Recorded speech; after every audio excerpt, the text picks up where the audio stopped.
Today I'm going to show you what's inside of this Honda L15 turbocharged engine and how it works. Now this engine is a 1.5 liter 4-cylinder engine that you find in all modern Civics, CRVs, and this one's out of a 2018 Honda Accord with only 121,000 kilometers on it. Now unlike a lot of previous Honda engines that have been proven to be strong, this one goes against the grain. Apparently these middle two cylinders here don't have any compression on them. My guess is that it's a head gasket, which is really common on these. The shop that swapped this said it's probably piston rings, which I kind of doubt, so we're going to tear this engine down to see just what caused it to fail. Taking a quick look around this engine here, a lot of things have changed from the normally aspirated L15 engine. Link above if you want to check that tear down out. On the front here we do have where the turbocharger would mount up to on the exhaust side of the engine. Here you've got the water pump with that crazy looking crossover tube. There's a coolant junction over here with a plastic thermostat inlet. Now of course with any turbocharged engine you've got a lot of extra brackets, hoses, and wirings that complicate things. This is the drive-by-wire throttle body that leads into one of the smallest intakes.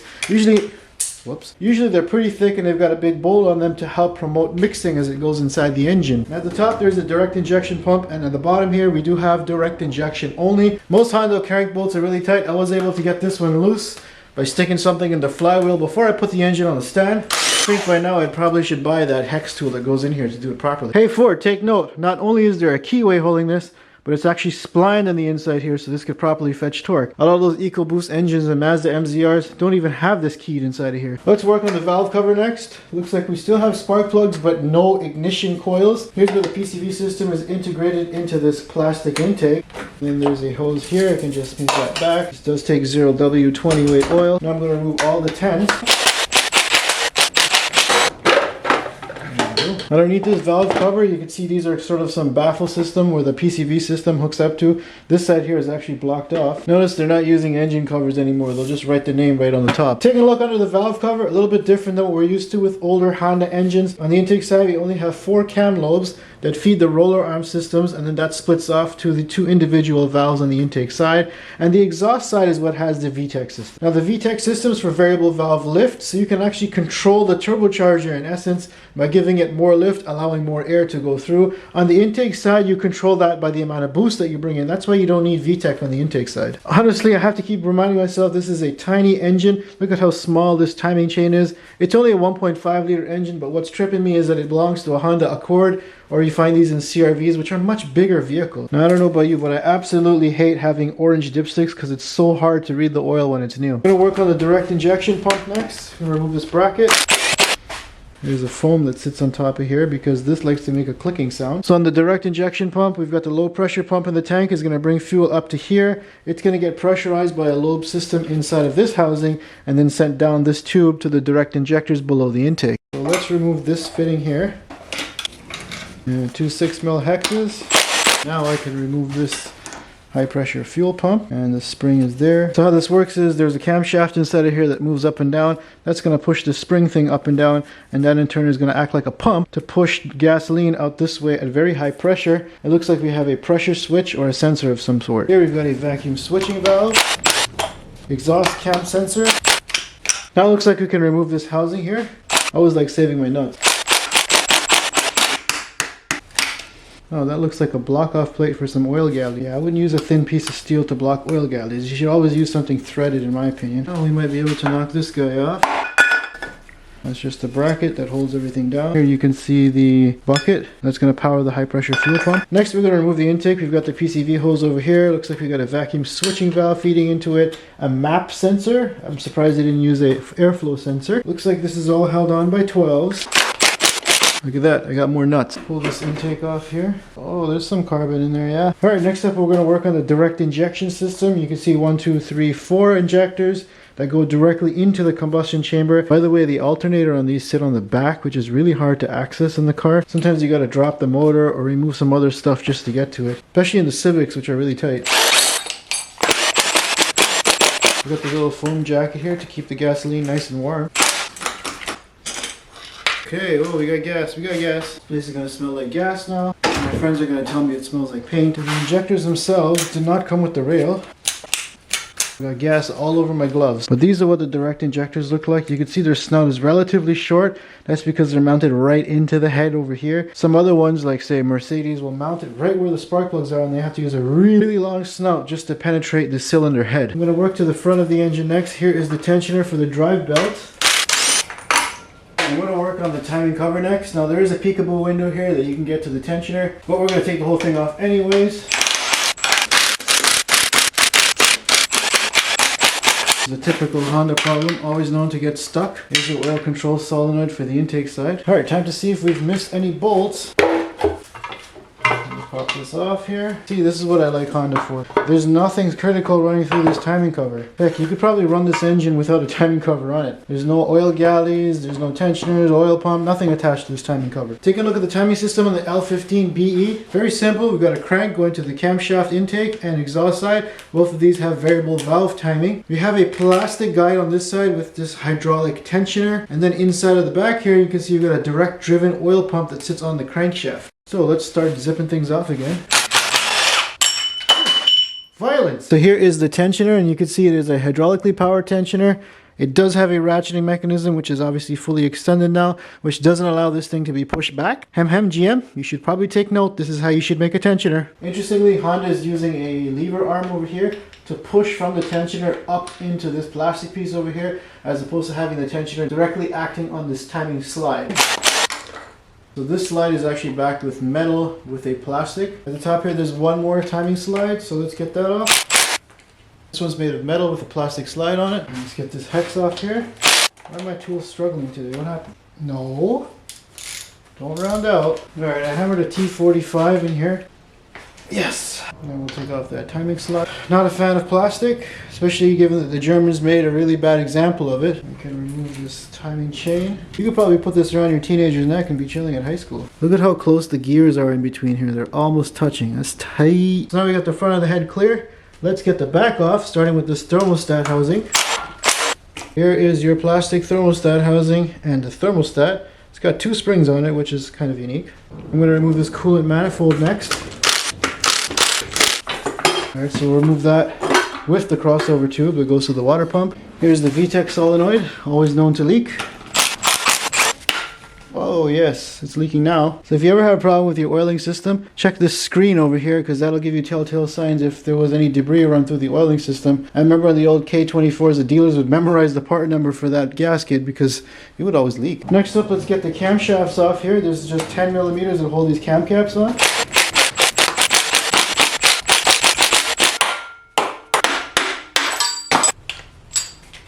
And now I can remove the exhaust camshaft. So here's a look at the VTEC system. Essentially the rockers are going to be riding up on these two cam profiles over here for the two exhaust valves. Then when VTEC kicks in, that solenoid is going to actuate, and that's going to allow the rollers over here to follow this larger cam profile over here, so it presses down further on the valves, allowing more air to exit and go into the turbocharger. And by comparison, the intake camshaft is really boring. Now I like that Honda's kept up with being very simple. They're just using 12mm head bolts. No special tools here, no torques, nothing.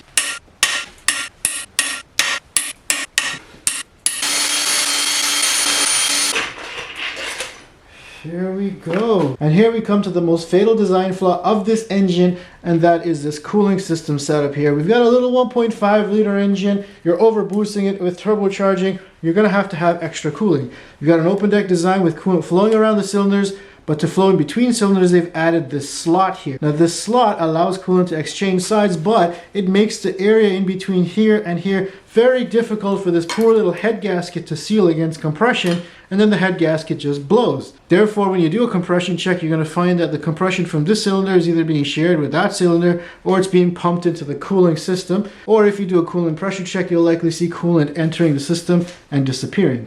It's sad that they've added this slot here because Ford did the same exact thing with the EcoBoost engine and are facing the same issues, and they've actually updated design to remove the slot and add holes from underneath so you still have a good sealing surface for compression. Now in this engine it doesn't look very obvious, but if you look on the back of the head gasket here, you can see these two missing pieces is likely where the head gasket was breached and therefore leaking into the cooling system. It's very difficult to see, but it feels like the surface of this head here looks a little rough to me. I have a suspicion maybe something was done here. I mean, the surface on the head here also looks pretty rough. I wonder if someone just scrubbed some Scotch-Brite on this and slapped a new head gasket on it. Now they also added this plastic spacer inside of the cooling system, the same way Toyota did with their AR series of engines. And they say it helps the engine warm up faster, but I don't know what plastic in the engine really does, to be honest. Because if you run that head gasket really hard and it overheats, this thing's going to melt in the block, and then you pretty much need a new block. There's no cleaning this out. With the head off, next we're going to turn our attention to the water pump. Now there's a few hidden bolts on here. One is in between the pulley over here. Coming with my universal crowbar here. Feels like there's a forgotten bolt. And there's that stupid bolt. I broke the water pump. Now, as I said before, the Japanese have really nice small water pumps. It's a modern engine, so it uses a plastic impeller. And now we'll get this water pump housing off the blocks.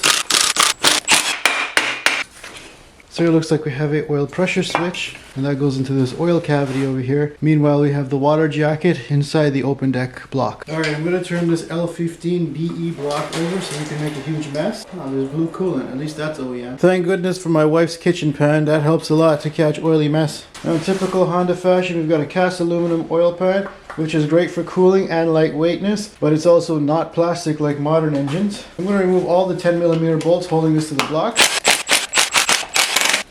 Again, don't do anything you see this hammer do at home. This is for educational purposes only. I thought it was going to fall in the oil pan down below. I'll pull this off. I don't see any particles in there. We do have a baffle pan in here that's kind of riveted on. Also, there's two ports over here that go in and out to the oil filter located on the side here. And this is a block off for an oil gallon. Now, taking a look at the bottom end of this L15 turbocharged engine, it's pretty disappointing, to be honest. Everything is just so tiny. Again, I like the Japanese. They like to keep things really small. Look at this connecting rod cap. It's so tiny. And these are 8mm 12-point headed bolts. I don't know if I'm going to get a socket for that. Now, the main caps are actually really tiny. There's only 2 bolts holding them in. They're not 4 bolts, nor is there a ladder frame design like they had in previous generations. A very simple design, but it's really small for such a big vehicle that it needs to propel. Not to mention all the hate that this engine got from all the tuners who think they could get a little bit more boost out of this. Now let's punch off this rear main seal here. And it looks like we've got another block off here for the main oil galley that runs inside the block. I don't typically like this. I prefer a threaded fastener in the block because it's a lot less prone to oil leaks. I'm going to remove these 2 10 nuts that hold this plastic oil pickup tube on. Yay, more nuts. This looks pretty clean. I don't suspect any oil issue with this engine yet. Front here, let's get the oil pump off. It's driven directly from the crankshaft. Take the bolt off. So you can see how that's directly driven from the crankshaft. There's no chains. So the only thing I have that fits these 12-point sockets is this 8mm wrench. If I can bake these connecting rods free. No! These take 10s. Pop this little nugget free here. Alright, connecting rod bearings look clean. Past Honda engines have been known to be overbuilt and very strong that you can take a tune or even a boost. Check this out. This thing is so tiny and so small. I know it's only a 1.5 engine, but look how small this connecting rod bolt is. Probably wouldn't even trust tying your dog down with this, much less holding a compression ratio of 10:1 or 200 horsepower. What this goes to show is that the engineers have super optimized this engine and made everything very small and lightweight, so it barely makes its 200 horsepower, gets good fuel economy, and will last the warranty and not more. I'm gonna push these pistons out of here. Aw, cute little piston. Japanese really like it small, don't they? Let's get cylinders number 1 and 4. We'll get these guys off. Rod bearings look good. Just gonna push this through here.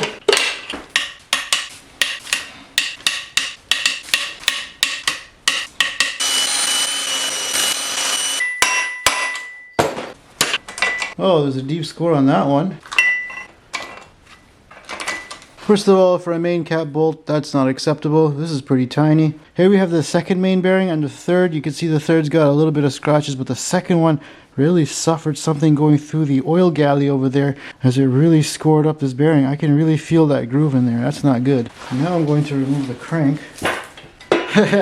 Little bitty little crank. Tiny little guy. Now taking a look at this piston head, it's really lightweight. You can see we have 3 rings, 1 compression ring, 2nd compression ring, and the oil control ring. Now the oil control ring, in some areas you can see is starting to clog up with carbon. That's very typical for these engines because it uses low tension rings. Carbon easily tends to clog that up, and then you start to burn oil because oil can no longer return inside of the cylinder head and go back into the sump and ends up back on top of the pistons and gets burned. Now I think the shop was kind of right when it comes to the piston rings. You see the top one, it expands back and forth there with that gap, but the second one here, the gap is completely closed and that ring is seized up. That's going to easily allow compression to bypass the top part over here and just go down into the sump. Now number 4 is very similar. The top one's a little loose at least on one side, whereas the bottom one is completely locked up. Now because the piston rings are stuck, it's just going to slide down the chamber and allow compression to bypass those rings completely. So now we've got this engine apart, what's a discussion on an L15 turbocharged engine without oil dilution? Now that was a big issue when these engines first came out in the late 2010s. Essentially you've got this direct injector that's spraying high pressure fuel into this combustion chamber. And when the engine is cold, the fuel will actually tend to stick more to the wall and make its way down into the oil itself, diluting the oil with fuel. Now with having stock rings, that'll make it a lot worse. And what's worse is some people don't drive their vehicle enough to warm it up. And if it doesn't warm up, then that issue is just going to exaggerate itself as more and more fuel gets pushed into the oil. Now as more and more fuel gets pushed into the oil, you'll notice that the oil level is going to start to climb on the dipstick. But it's also not good for the lubrication system because fuel is not a very good lubricant of oil, and if you ignore this issue, you can lead to ultimate bearing failure because you're starving it of oil. You're also going to notice telltale signs like a fuel smell. Like say you park in the garage, you shut the car off, and you're feeling a little bit high. Well, that's the fuel vapors inside of the oil itself. That's not really a gas tank venting or anything like that. Now there's no real mechanical fix for this issue, unless if you ran it down with pure gas inside of the lubrication system and chewed up all these bearings, and maybe you were lucky enough to get a new engine under warranty. However, Honda did issue a software update in order to make this engine run a little bit warmer to help alleviate the issue. You should also change your driving habits so you're not just driving 5 minutes down the street playing bingo and coming back. Oh yeah, and the best thing of all, change your oil more frequently than the 9,000 miles suggested by the manufacturer. Do like 5,000 miles instead, because that'll clean out the oil of any of these pollutants, and you'll have fresh oil in there to help lubricate things and keep it going. And that's just some of the issues we face with having direct injection and trying to squeeze as much efficiency out of an internal combustion engine as possible. So now that we've got everything taken apart here, let's take a closer look at how the lubrication system works. Essentially we have that oil pump which is going to be driven off the crankshaft. That's going to be sending oil directly into the block over here. It's then going to come up over here to get filtered out through that lower oil pan and then send me back down this way. Up at the front here you can see where the oil galley is going to come up to these two ports here that were blocked off by that coolant plate that has an oil pressure switch on it. This also leads into the oil galley that's drilled along the length of the block, which you can see it's capped off here. You can also see the ribs that are drilled for the oil galley going this way and then this way to the timing chain tensioner. And at the back here you can see where the main oil galley that runs along the block ends up. You've also got a tap over here to feed the turbocharger which sits on the side of the engine. Now inside the engine you can see the oil galley that's going to run along the length of the block. We've got these oil sprayers that tap off of it to help cool and lubricate the cylinder walls. Also tapping off of it are the main bearings over here that drill into that oil galley. Now for a size comparison here we have a cam cap, and if you look here we have a connecting rod bearing, and that's the main bearing. They're almost the same size. It's really small for a connecting rod bearing, much less the main bearing. I know this engine's pushing 200 horsepower, but this is a really small surface area to be lubricating things. Finally, topping off of the main bearing is this galley over here that goes to lubricate the head and feed the variable valve timing system. Now, other than having other things bolted on here to block off the coolant galleys which could potentially leak, I believe you should be using threaded fasteners, but overall the lubrication system is rather simple on this engine. Here we have a look at the crankshaft, and I know it's a 1.5 liter engine, but you're pushing 200 horsepower. These counterweights are really thin. The connecting rod journals and the main bearing journals are actually quite thin. I don't think Honda has actually changed much from the original Honda Fit engine as we know it from the L15 series. Now I would have loved to put the L15 naturally aspirated crankshaft side by side, but it's stuck in the snow right now. This is the Honda Fit naturally aspirated engine that I tore down earlier. It's also an L15 series, and it's side by side to the Honda Accord one that I just tore down here, and you can see that the skirts are actually a little bit longer on this side over here than the newer design, so it's actually a little bit more lightweight. This one's a bit heftier, this one's lighter. Now if you look at the actual connecting rod journals, it looks like they went down by a millimeter or so. This is 115 horsepower and this is almost 200 horsepower. Go figure. I think the takeaway here is that Honda's done a great job at optimizing this engine more for efficiency and nothing more, at the expense of reliability, at the expense of being able to tune it, and also at the expense of being able to rev these engines out like Hondas are known for, and that's because of this really small bore to stroke ratio compared to say a K-series. Having a smaller bore and a longer stroke gives you the impression that it's got more torque, so you feel off the line like the car is peppy, but once you rev it out, these engines are boring. Taking a look under the head here, everything looks pretty normal with the exception of all those scratches that are here. I don't know if that's normal or if this has been resurfaced. The head bolts were pretty tight. We've got the oil that's going to come in from the block over here to feed the head. And if you look at the combustion chamber, we've got the spark plug in the middle like normal and the direct injector coming in off the side. Now the top of the head here, if you remember, we've got that VTEC system where there's a higher cam profile that's going to push further down on the valve spring. Now I got a better video on how VTEC works, but essentially we've got 3 rollers over here. The 2 outside ones are going to follow the normal cam profile, and the one in the middle here is going to follow the higher one. So normally when you're driving along, these 2 are doing most of the work. The one in the middle gets engaged. Let's say you're at higher RPM and you want more boost. If I move this back here, you'll see this little pin pops out. That little pin, through oil pressure, is going to lock this larger one to the 2 smaller ones, and that roller is now going to follow the larger cam profile on the camshaft. Now the other difference here is that the rocker arm system sits inside of the head as opposed to on top of the head like other Honda engines. Now in typical Honda fashion, you still have to do manual valve adjustments by adjusting this nut and the threaded insert, but be careful, it's now made of aluminum and it could strip easily. Now the oiling system is a little interesting here. We've got 2 grooves, one for the variable timing system that's controlled by the solenoid, and the other one sends oil through the camshaft over here to these holes that are going to lubricate the cam bearings, but also it's going to send it down this way into this hole, which is going to lubricate the rocker arms. So there's 2 10s here that hold this rocker arm system in, and then the block off of a 12mm hex. I can pull the shaft out.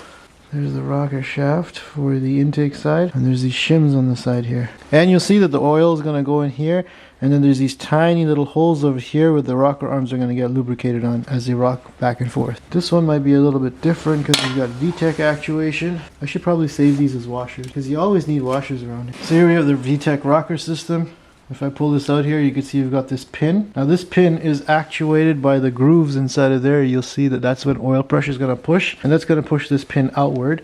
That pin is going to lock into this larger rocker arm over here, just like that, so that now they're going to rock together. Now the same thing happens on this side. You've got another groove in there. This pin's going to pop out due to oil pressure, and all of these are going to rock together because they're locked together. The VTEC motto is, what rocks together, locks together. Now this roller arm shaft here has 2 sets of holes. You'll see it's got the very fine holes here to lubricate each rocker arm. But if you turn it over, there's 4 distinct holes here in order to engage that VTEC system. And of course, all of that is controlled by the VTEC solenoid, which sits on the front of the head here and powers that shaft located inside of here.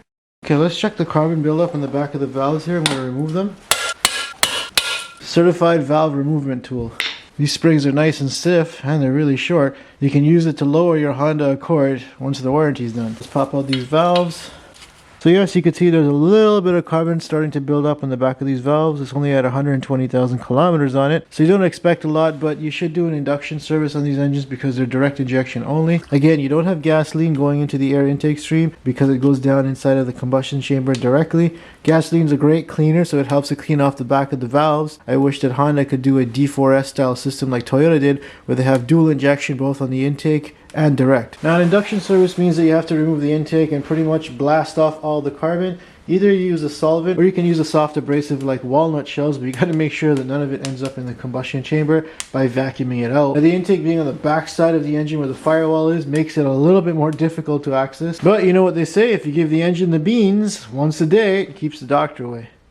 Or was that the Apple one today? And that's a look at this L15 engine from Honda. Now, while it is a modernized engine that's very efficient, it's not the typical kind of engine you'd expect from Honda. I think that's where a lot of enthusiasts were kind of let down. Now, if you do have one of these 1.5 liter turbocharged engines in your Civic or Accord, I kind of feel sorry for you because there's really not much you could do except wait until the head gasket fails or your oil level starts creeping up from oil dilution. Now, if you are looking for one of these, make sure you get the 2 liter naturally aspirated engine or even the 2 liter hybrid, as those are going to be much more reliable than any modern turbocharged engine, even if it's from Honda. Make sure you survive if you want to see more videos just like this one.